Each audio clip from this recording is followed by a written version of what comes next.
Hello friends, welcome back to Shri Rani's kitchen. ఇవాళ మన కిచెన్లో కమ్మనైన పచ్చి కొబ్బరి పచ్చడి తయారీ విధానం ఈజీ ప్రాసెస్లో చూపించబోతున్నానండి. ఈ కొబ్బరి పచ్చడి అన్నంలోకి చాలా బాగుంటుంది. అలాగే బ్రేక్ఫాస్ట్లోకి తీసుకున్న చపాతీలోకి తిన్న రుచి అనేది చాలా బాగుంటుంది. ఇంట్లో పచ్చి కొబ్బరి మిగిలిపోయినా ఇలా ఒకసారి కమ్మనైన పచ్చి కొబ్బరి పచ్చడి తయారు చేయండి. ఈ కొబ్బరి పచ్చడి కమ్మనైన రుచే కాదు, మన ఒంటికి ఎన్నో పోషకాలు అందుతాయి. ఇక్కడ నేను కొబ్బరి పచ్చడి చేయడానికి 2 అరచెక్కలు కొబ్బరి చెక్కలు తీసుకున్నాను. ఇప్పుడు ఈ కొబ్బరిని 2 సార్లు నీటిలో శుభ్రంగా కడిగి తీసుకోండి. ఈ కొబ్బరి ముక్కల్ని పక్కన నుంచి పచ్చడి తయారయ్యే విధానం చూద్దాము. స్టవ్ ఆన్ చేసి కడాయిలోకి 1 స్పూన్ నూనెను తీసుకొని నూనె వేడెక్కిన తర్వాత 2 స్పూన్స్ పల్లీలు వేసుకోండి. ఆ తర్వాత 2 స్పూన్ల ధనియాలు తీసుకోండి. పల్లీలు ధనియాలు ఎర్రగా వచ్చేంత వరకు లో ఫ్లేమ్లో వేయించండి. అలాగే ఇందులో 1/2 స్పూన్ జీలకర్ర వేసి లో ఫ్లేమ్లో వేయించండి. ఈ మసాలా దినుసులు చక్కగా వేగిపోయిన తర్వాత ఎండుమిరపకాయలు తీసుకోండి. నేను ఇక్కడ పచ్చడిలోకి ఎండుమిరపకాయలు తీసుకున్నాను. మీరు కావాలంటే పచ్చిమిరపకాయలు కూడా వాడుకోవచ్చు. ఎండుమిరపకాయలు వేగిపోయిన తర్వాత 1 స్పూన్ నువ్వులు వేసి లో ఫ్లేమ్లో వేయించండి.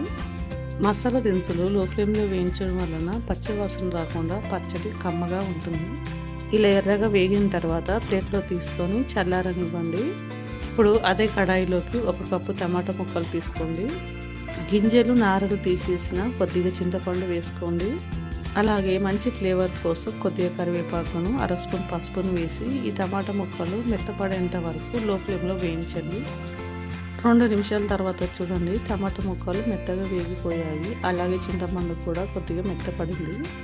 చూడండి, స్పూన్తో నొక్కి చూస్తే మీకు తెలిసిపోతుంది. ఇప్పుడు స్టవ్ ఆఫ్ చేసుకొని ఈ టమాటా ముక్కల్ని కొద్దిగా చల్లారనివ్వండి.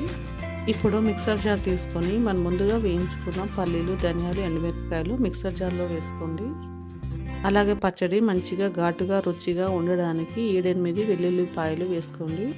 1/2 స్పూన్ ఉప్పును వేసుకొని ముందుగా ఈ మసాలా దినుసుల్ని మెత్తగా గ్రైండ్ చేసుకోండి. చూడండి, ఈ విధంగా బరకగా గ్రైండ్ చేసుకుంటే సరిపోతుంది. ఇప్పుడు ఇందులో మనం ముందుగా కట్ చేసుకున్న పచ్చి కొబ్బరి ముక్కలను తీసుకోండి. ఈ పచ్చి కొబ్బరి ముక్కల్ని బాగా గ్రైండ్ చేసుకోండి. చూడండి, ఈ విధంగా గ్రైండ్ చేసుకుంటే సరిపోతుంది. ఇప్పుడు ఇందులో మనం ముందుగా ఫ్రై చేసుకున్న టమాటా ముక్కలను వేసుకోండి. అలాగే ఇందులోకి పుదీనాను తీసుకోండి. దీని వలన పచ్చడి చాలా కమ్మగా రుచిగా ఉంటుంది. ఇప్పుడు ఈ కొబ్బరి పచ్చడిలో అవసరం మేరకు కొద్దిగా వాటర్ వేస్తూ మెత్తని గ్రైండ్ చేసుకోండి. చూడండి, ఈ విధంగా గ్రైండ్ చేసుకోండి. అలాగే ఇప్పుడే పచ్చడికి సరిపడా ఉప్పు, కారం అడ్జస్ట్ చేసుకోండి.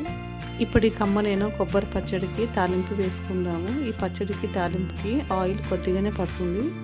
స్టవ్ ఆన్ చేసుకొని కడాయిలోకి ఆయిల్ తీసుకొని ఆవాలు, జీలకర్ర వేసుకోండి. జీలకర్ర, ఆవాలు వేగిన తర్వాత ఎండుమిరపకాయలు వేసుకొని ఫ్రై చేయండి.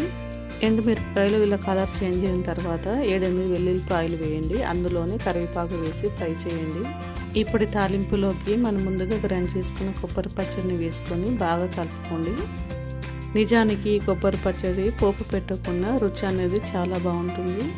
ఇలా పోపు తీసుకొని కొబ్బరి పచ్చడి కలిపామంటే ఎక్స్ట్రా రుచితో కొబ్బరి పచ్చడి తయారైపోయింది. ఈ కొబ్బరి పచ్చడి అన్నంలోకి తిన్నా, బ్రేక్ఫాస్ట్లోకి తీసుకున్న, చపాతీలోకి తిన్నా రుచి అనేది చాలా చాలా బాగుంటుంది. ఇంట్లో కొబ్బరి ఉన్నప్పుడు ఇలా 5-10 నిమిషాల్లో కొబ్బరి పచ్చడి చేసుకొని కమ్మగా తినేయచ్చు. రుచితో పాటు ఎన్నో పోషకాలు అందించే ఈ కొబ్బరి పచ్చడి మీరు కూడా తప్పకుండా ట్రై చేయండి. ఈ కొబ్బరి పచ్చడి మీకు నచ్చిందా? ట్రై చేస్తారా? అయితే లైక్ అండ్ సబ్స్క్రైబ్ చేయండి. మరిన్ని టేస్టీ వంటల కోసం మన ఛానల్ని ఫాలో అవ్వండి. Thanks for watching.